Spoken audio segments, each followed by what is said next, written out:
What's up, psychedelic investors? Today we're going to be discussing a few big news stories that have happened in the last couple of days about the psychedelic medicines landscape.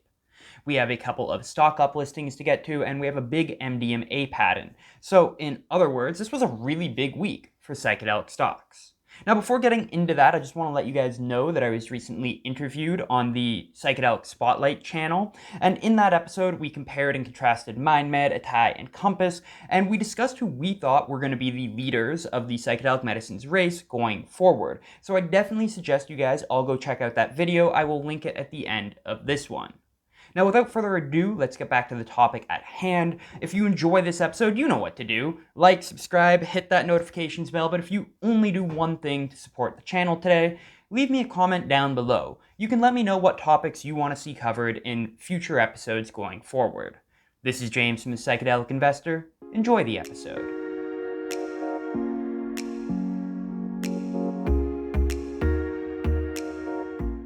For our first story today, Field Trip Health has announced that they will be uplisted to the NASDAQ exchange. Yay! Anyhow, as you guys all know, Field Trip's ticker symbol is FTRP on the TSX exchange and FTRPF on the OTC market. The stock currently sits at around $6 USD, which results in a market cap of around $340 million at the time of writing this episode. Reminder, Field Trip's main business is ketamine-assisted psychotherapy to treat depression and PTSD. So they operate 7 clinics in places like Toronto, Amsterdam, and Houston, and they plan to scale this up to a whopping 75 different clinics by 2024. And the company, on top of all of that, they're also working on bringing their own proprietary compound, FT104, which is similar to psilocybin, to phase 1 clinical trials later this year. So like I said, the big news is that Field Trip has announced on July 23rd that they received conditional approval from the NASDAQ Stock Market to uplist to the Global Select tier of that market. Now, this is actually the highest tier of any market on the NASDAQ exchange.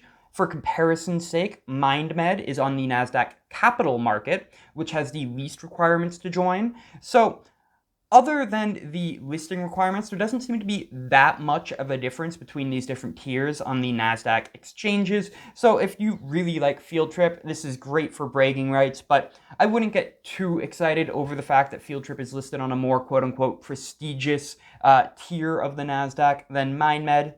Also important to note is that this deal isn't a 100% done deal yet. The word here is conditional. The company still needs to fulfill, quote, any requirement conditions as required by the NASDAQ. However, these do all seem like they are small technicalities, and the company says that they are confident that they will meet all of these conditions shortly. So one such condition is, quote, the declaration of effectiveness of the company's Form 40F registration statement registering the common shares with the United States Securities and Exchange Commission, or the SEC. So again, this just seems like a procedural matter.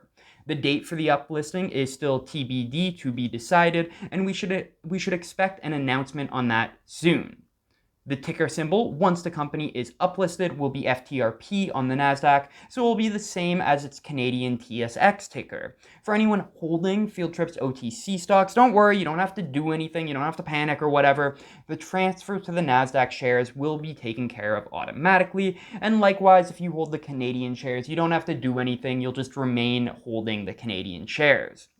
So, this is fantastic news for Field Trip and its shareholders. Not only is it going to help the company attract more capital, helping it fund its projects going forward, it's also going to bestow upon it a decent amount of legitimacy, much needed legitimacy. Psychedelic medicines, even though there is growing amounts of evidence and awareness around their potential, they can often be viewed still as fringe. So being listed on the most prestigious tier of the NASDAQ will give permission, so to speak, to many potential investors that are on the fence about investing in psychedelic medicines. Moving on, next up we're going to take a look at Cybin Inc., who has announced that they are being uplisted to the New York Stock Exchange. So, as you guys all know, Cybin is ticker symbol CYBN on the Neo Exchange and CLXPF on the OTC markets.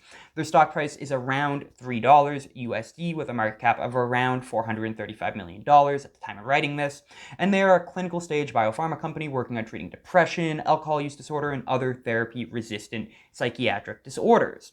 They currently have 4 main proprietary molecules that they are taking into clinical trials: CYB001, CYB003, 004, and 005. With 001 being the furthest advanced, and they're advancing that to phase 2A clinical trials soon, and 001 is based on psilocybin and will be used to treat major depressive disorder. So like with Field Trip, the uplisting to the New York Stock Exchange is still conditional on several technicalities, so it's not like 100% done deal yet. But once these procedural steps have been taken, the date for the uplisting will be announced. This is a big deal for Cybin for the same reasons that it was a big deal for Field Trip. The New York Stock Exchange is one of the world's most prestigious stock exchanges in the entire world, and this will help the company attract long-term capital, and it will don legitimacy to the company.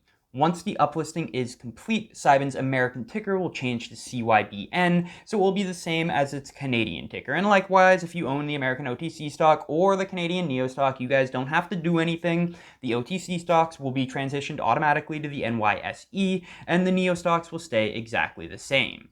Taking these two stories together, we can see that major financial institutions are taking the rise of psychedelic medicines very seriously. Over the next couple years, as the science continues to come in, and assuming it remains as positive as it is right now, we should expect to see more and more companies being uplisted to these prestigious markets, like the NYSE, like the NASDAQ, and like the TSX. And this will help bring more and more capital to the industry as a whole. So this is important also for the upcoming Advisor Shares Psychedelic ETF, or their Plant Medicines ETF, since only companies that are listed on the NASDAQ, the TSX, and the NYSE will be eligible to be included in that ETF, and that will be a really big inflection point for the entire industry. So it's just really exciting to see that these two companies will be eligible to be included in that ETF once it launches. So in sum, this is great news for both Field Trip and Cybin, and though of course outside of raising capital, this won't affect their long-term prospects as an investment too much, because that will ultimately rely on how effective the respective compounds and treatment regimes are. Moving on, our final story today is that Mydecine has filed a patent for MDMA-like compounds. Now, Mydecine, of course, is ticker symbol MyCo on the NEO and MyCoff on the OTC market. Their stock price is around 36 cents USD with a market cap of around $86 million. And Mydecine's main project right now is using psilocybin to treat PTSD in veterans, and they recently launched a phase 2A trial on this subject. They're also working on their own proprietary derivatives of psilocybin and other drugs under the names MyCo 001 to 004. With this new patent filing, they're signaling their intent to move into MDMA-like compounds as well, though it will still be some time before we see these compounds eventually make it to phase 1 and 2 trials. This is exciting because MDMA to treat PTSD is perhaps the most exciting application of psychedelic therapy up until this point. MAPS, the nonprofit, recently completed a phase 3 clinical trial testing exactly this, and they showed that their regime essentially cured 67% of patients with PTSD, or in their more conservative language, the patients improved so much that they no longer qualified to be diagnosed with PTSD. On top of this, another 21% of patients saw significant improvements, though not enough to cure them. So according to Rob Roskow, who is the Chief Scientific Officer of Mydecine, the tailoring of these properties of these compounds will vastly improve their utility to medicine and therapy. To be clear, this is a long-term play for Mydecine, and it will likely be years before we see the results of this patent, but it is still a very exciting move.